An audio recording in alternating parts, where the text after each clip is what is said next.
Hello everyone, welcome back again to this online course on fundamentals of composites and cellular materials. So, what I am discussing actually for last few classes is advanced composites, and in advanced composites we have classified into 4 different sections. I have mentioned it few times, and for the last couple of classes I am talking about advanced processing techniques by which we can make advanced composite materials. So, the first example I gave is spark plasma sintering, and then so I discussed the details of spark plasma sintering, how is the machine, what are the instrumentation, and then what is the mechanism during sintering, and that I have discussed briefly in the last class. I also started discussing a particular example of metallic nanocomposite ALGNP, where aluminum is the matrix and GNP meaning graphene nanoplatelets are the reinforcement particles, and this has been synthesized, this particular composite has been synthesized by spark plasma sintering. So, we are continuing on the same topic. So, in the last class I was discussing about the effect of the microstructure on the mechanical properties of this particular composite material ALGNP, which has been synthesized by spark plasma sintering. So, I will just give a brief today as well initially. So, what we are seeing here, this black line is coming from pure aluminum, okay. That means no GNP, and this aluminum powder is microcrystalline. I mean the powder which was used for sintering, this is consolidated aluminum, but the powder which was used was microcrystalline, not ball milled. Okay. So, that is pure microcrystalline aluminum compact, and that is what you are seeing here, the tensile curve here, okay, ductility as expected. And then as you increase the amount of GNP in this microcrystalline matrix of aluminum, what you are seeing that there is increase in this stress, or basically increase in UTS. Okay. However, you are not losing the ductility that much. That means the GNP particles are well distributed, it does not have any porosity, and that is why you see very good strength along with good retention of ductility. Now, as you increase further the amount of GNP, obviously because of higher amount of porosity, there is decrease in strength, there is premature failure, obviously you do not see ductility as well, and I have discussed this in the last class. Now, if I replace this aluminum, which is now here micron size grain, with nanograins, what happens, which you see in this particular graph.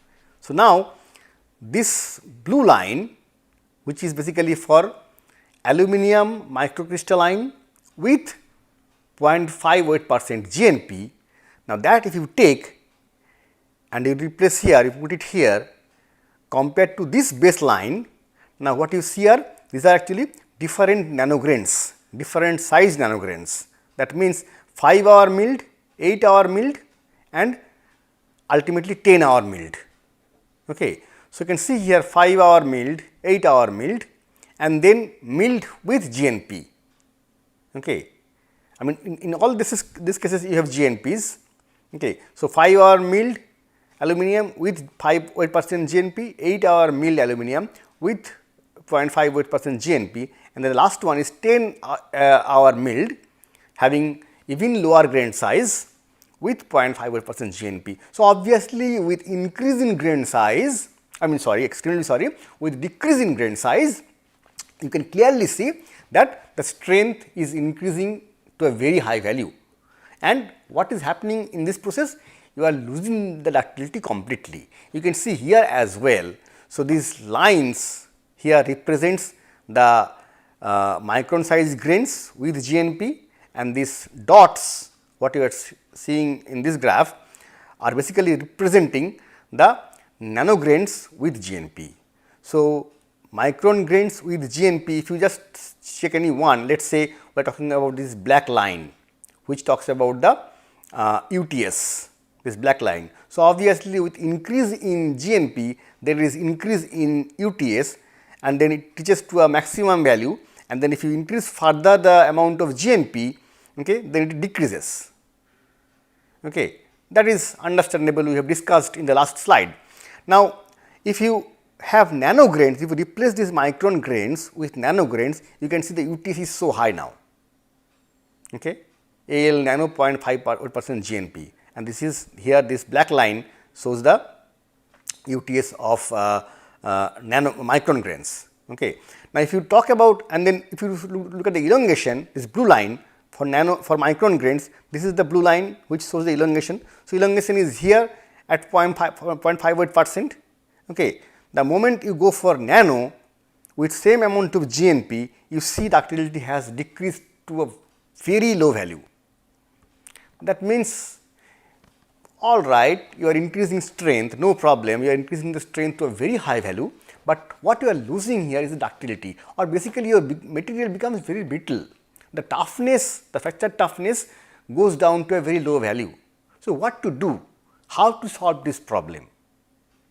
One of the way to solve this problem is to incorporate bimodal grain distribution. What do you mean by bimodal? Let me quickly draw it.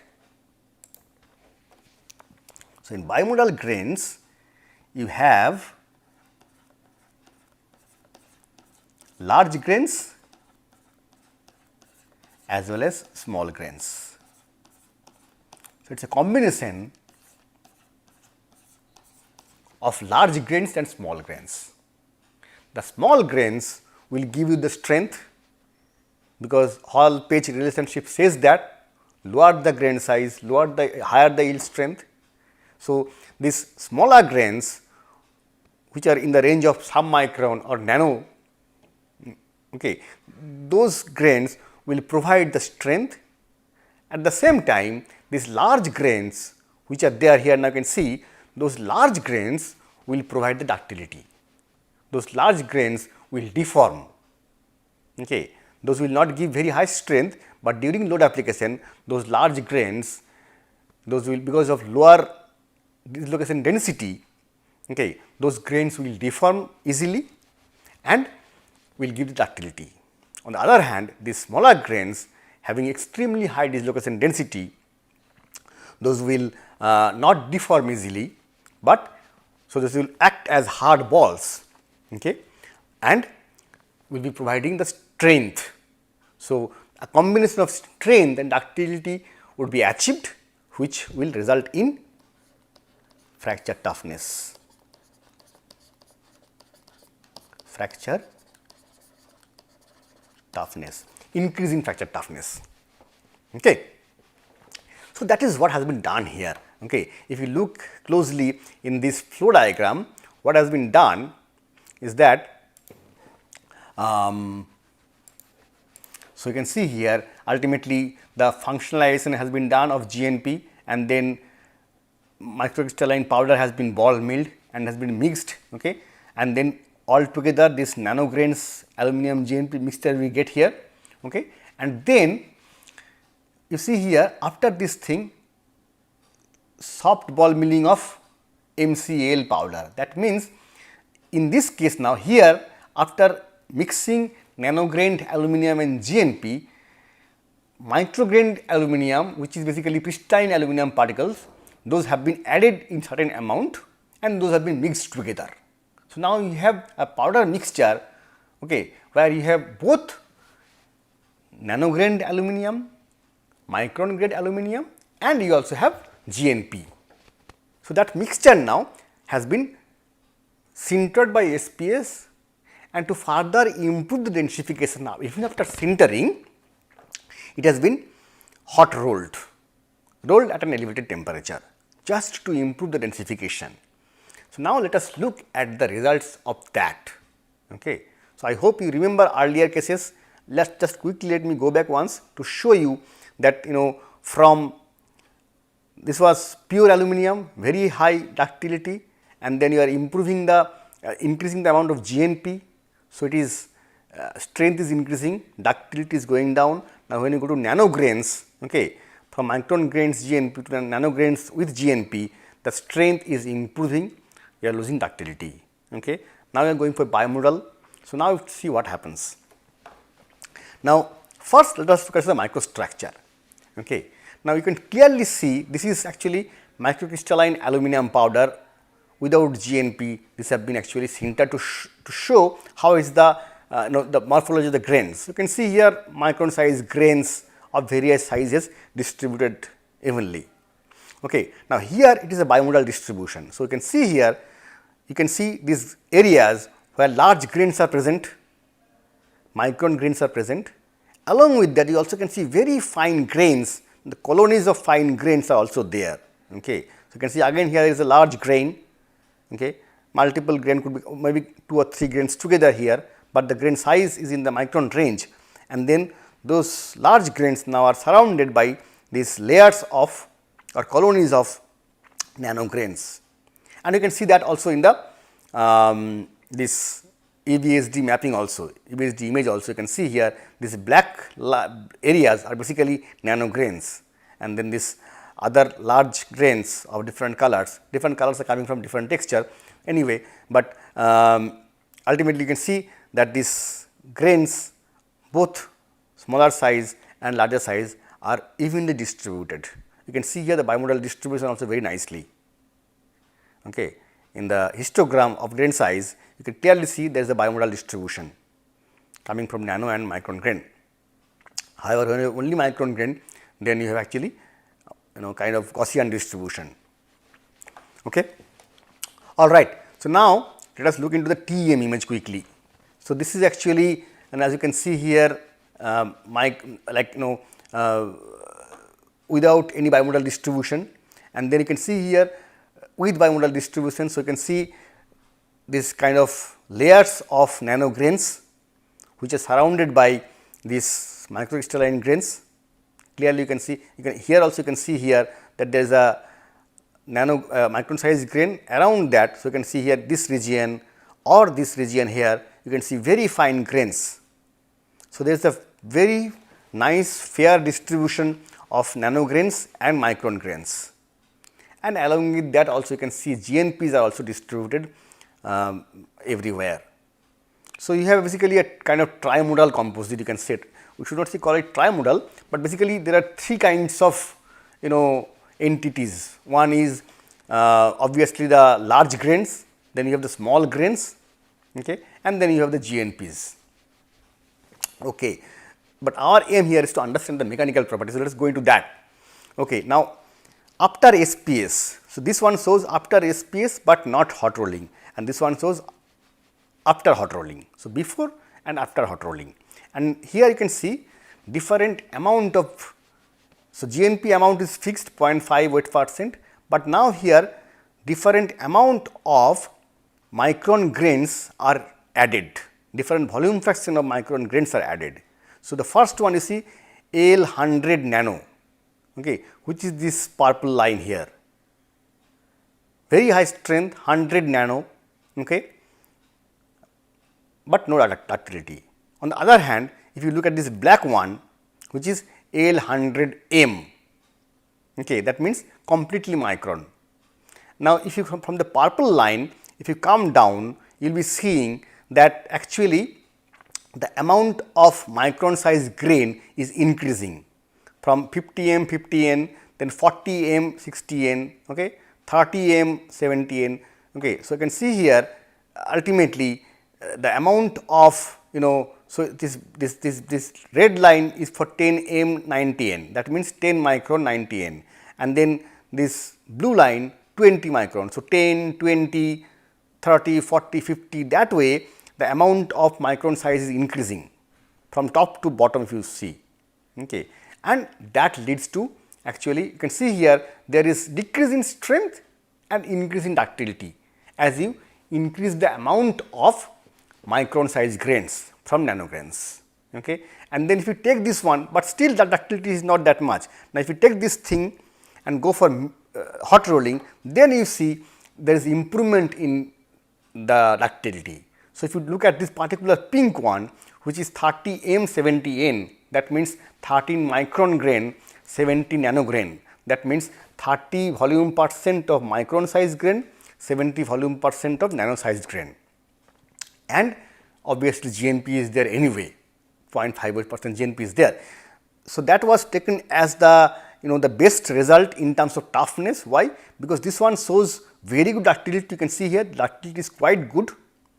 Okay. Along with that, it also shows good strength, extremely good strength in the range of. So, if you talk about the UTS, it will be in the range of I would say around 220 to 30 megapascal, which is quite high for aluminum alloys.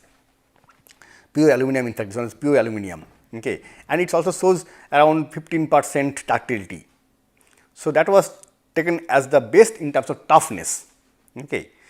So, you can see here the whole point is to show here that if you go for bimodal distribution, depending upon how much mix match you do between nano and micro grain, you can from the same material, okay, you can get a wide range of properties, okay, from high strength to high ductility.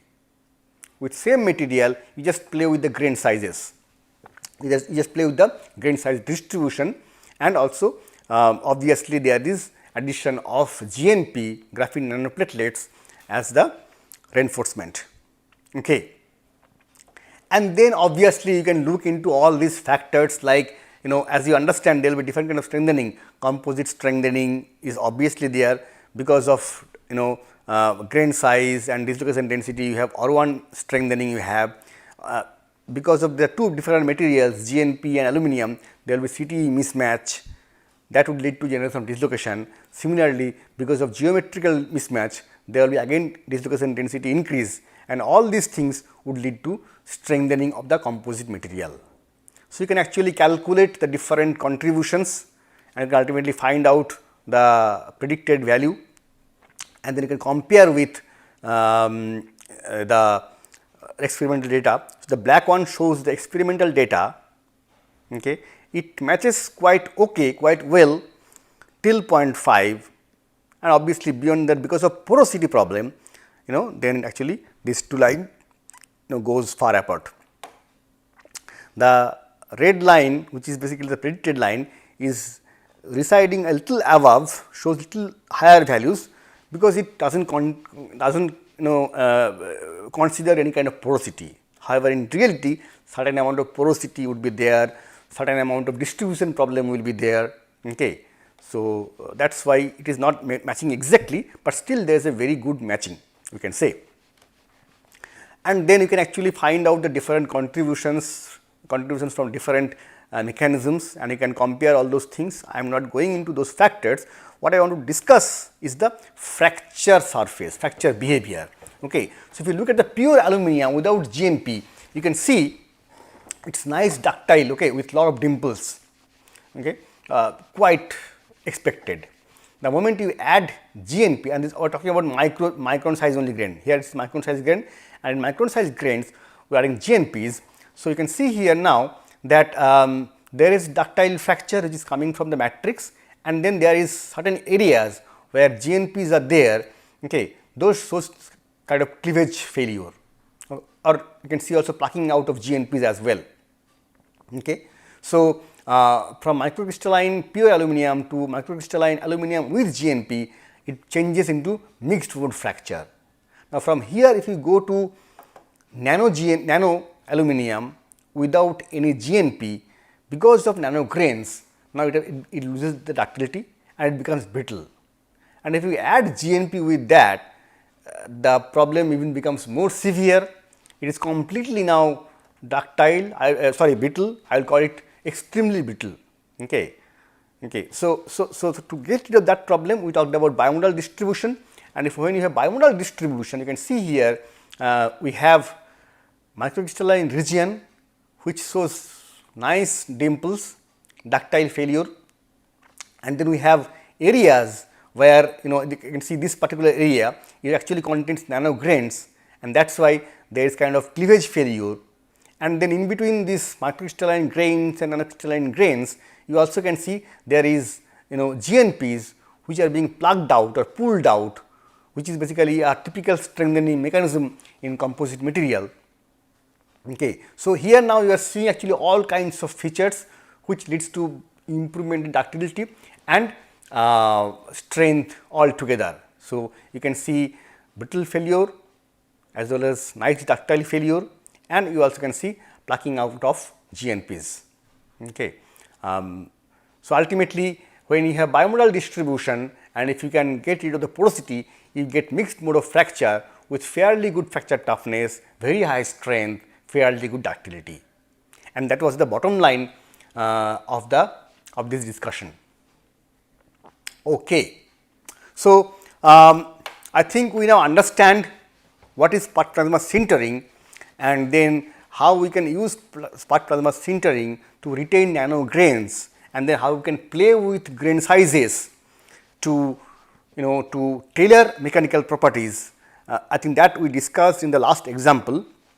Let us move on.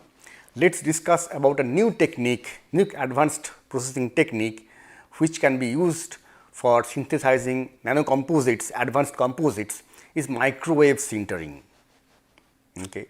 So, from the name you can clearly understand that microwave energy is used here as sintering.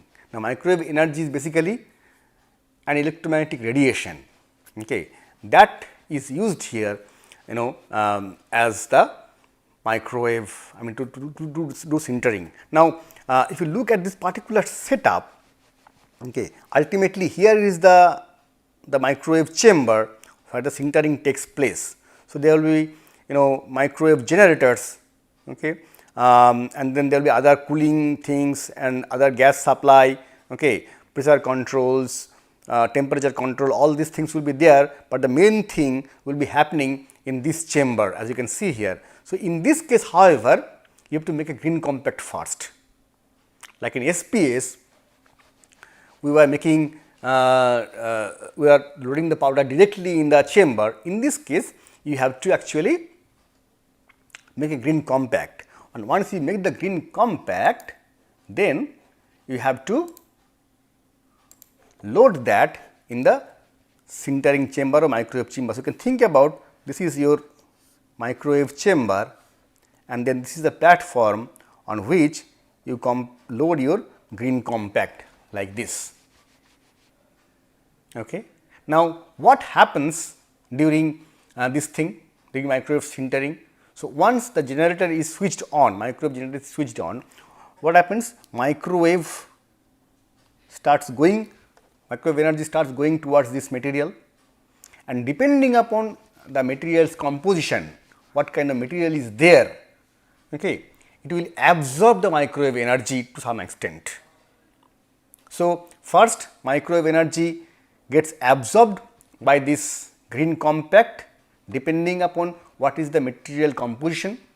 So, this absorptivity of microwave energy would depend on the material, like dielectric constant, dielectric loss, there are a few factors. Okay. And then once it absorbs the microwave energy, then volumetric heating takes place. That means, the heat gets generated within the material. Okay. Let me show you in the slides what do we have. So, as you can see, the material first couples with the microwave, okay. Volumetric absorption of electromagnetic energy takes place. That means, the microwave energy gets absorbed volumetrically by the material, and then because of this volumetric absorption of microwave energy, this microwave energy leads to oscillation of free electrons and ions. This oscillation of free electrons and ions means there will be dipole rotation and or ionic conduction. That means, both could be happening or either of them could be happening. Dipole rotation and or ionic conduction takes place. Because of that, there is volumetric heating, enormous heat gets generated within the material itself. This is what you need to understand here, is that the heat in microwave sintering, the heat gets generated within the material. The heat is not being supplied, The heat is not being supplied in the material. Okay? It is the microwave energy which is being supplied in the material, and the material couples with this microwave energy, absorbs this microwave energy, and then certain things takes place within the material like dipole rotation and ionic conduction, and that leads to huge amount of heat generation inside the material. Okay. So, the material gets heated within itself, volumetric heating, that is what we call volumetric heating. Okay. And because of this rapid volumetric heating, the material gets heated very fast and sintering of powder particle takes place. That is the basic mechanism in microwave sintering.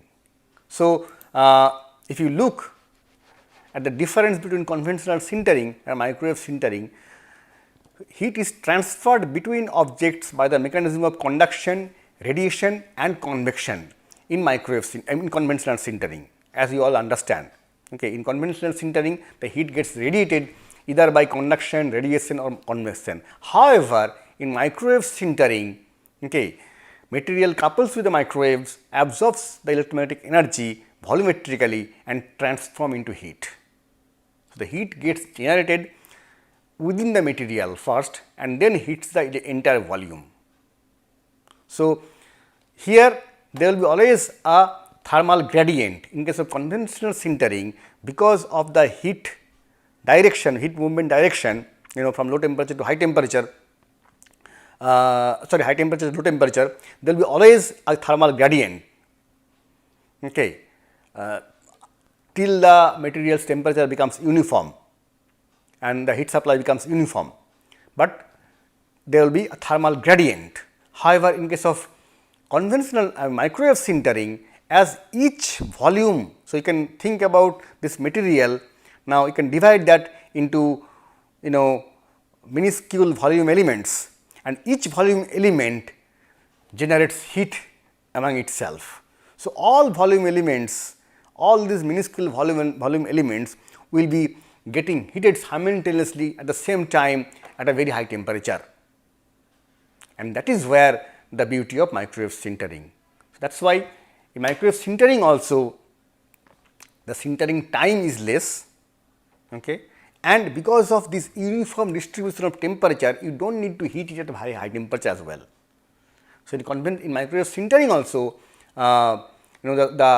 the sintering time and sintering temperature is less. You can see from this particular graph, you can see here in this x you have x axis you have temperature, and then y axis you have density, okay. And this line shows for conventional sintering, and this line, the top line, reflects microwave sintering. Now, you can think about any particular temperature, let us say 1500 degrees Celsius. You can see at 1500 degrees Celsius, okay, at same temperature, you can see the densification is better in microwave sintering, okay. Or other way, let us say 90% densification. So, for 90% densification, microwave sintering needs only 1450 degrees Celsius temperature. However, conventional sintering needs around 1550 degrees Celsius. That means, the temperature requirement is of higher value when you are doing conventional sintering compared to microwave sintering in order to achieve same densification. So, you can see where is the supremacy of microwave sintering. Microwave sintering needs less temperature to achieve good densification, and the reason I mentioned in the last slide is that in microwave sintering, it is volumetric heating. The heat gets generated within the material itself, and that leads to volumetric heating, very fast heating, no thermal gradient, and that leads to efficient sintering.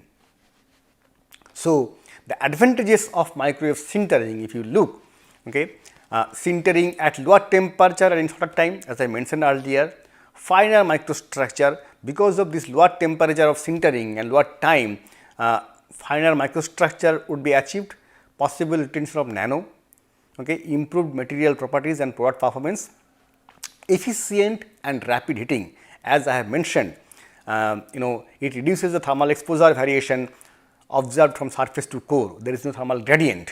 So, efficient and rapid heating. Selective heating, a very important advantage in MWS, in microwave sintering.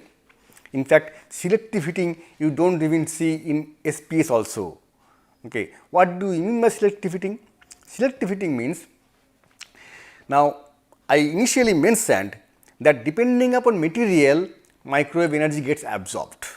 Depending upon the material, heat amount, the amount of heat which is getting evolved varies. That means, there are certain materials which are very efficiently heated in microwave sintering.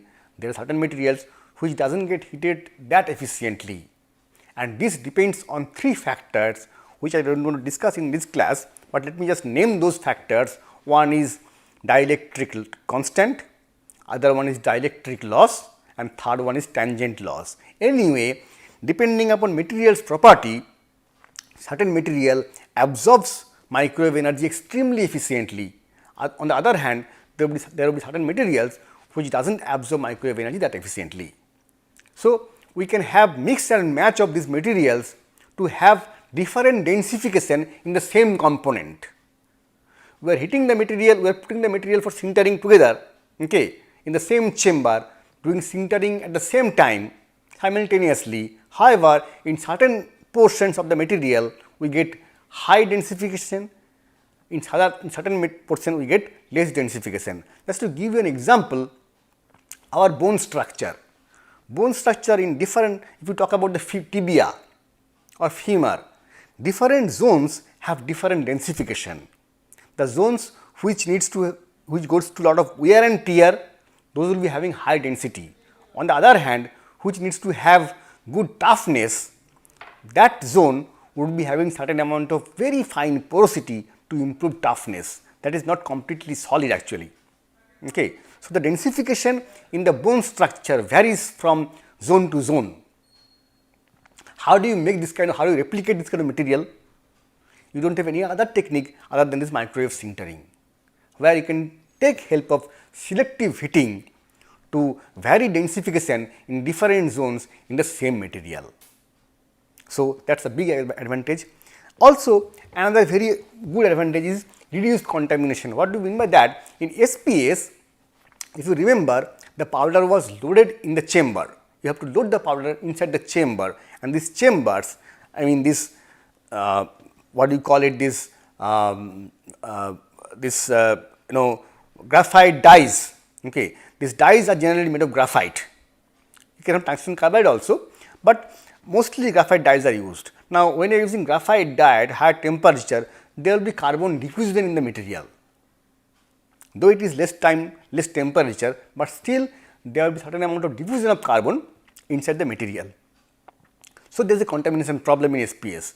Now, in this case, in case of MWS, however, you are using a green compact, which is basically residing on a platform. There is no touch with anything. Okay. So, contamination problem is minimized in microwave sintering. So, you can see there are certain advantages of microwave sintering, and that is why microwave sintering is very famous in sintering of ceramic materials. It does not mean that metallic materials cannot be sintered, but because of certain reasons, efficiency, sintering efficiency is better in ceramic materials when you talk about microwave sintering. All right. So, in the next class, I will talk about a case study where microwave sintering has been used to make a ceramic matrix composite, which is of ZrB2 and B4C. ZrB2 is the matrix, B4C is the reinforcement. Why ZrB2? Why am I talking about this material? Now, ZrB2 is the high temperature material which is being researched a lot in recent days. Because of its high melting point, it shows very good strength. Also, it has good electrical conductivity, not very good electrical conductivity, but fairly good electrical conductivity, some amount of thermal conductivity and excellent chemical stability. Okay. That is why this material ZrB2 and also it has very good wear resistance, and that is why it actually finds application in thermal protection systems, cutting tools, high temperature electrodes, molten metal crucibles. So, high temperature applications. Okay. However, the problem with ZrB2 is that sintering is a problem. Radioactive particles will be always be having some amount of oxide layer on the surface, and that creates the problem during sintering. Okay. So, how do you solve this problem? Microwave sintering is on the way. Okay. So, we will discuss in next class about how do we sinter radioactive composite, matrix composite, where before C has been used as reinforcement, how do we sinter those materials by microwave sintering, and then what is the effect of microwave sintering variation, I mean microwave sintering parameter variation on the different properties. That is what we will discuss in the next class, and we will bring some other other examples as well. Okay. So, with that I end today's class, and as I mentioned, tomorrow next class I will continue on the same line, that is microwave sintering and the examples. Thank you all.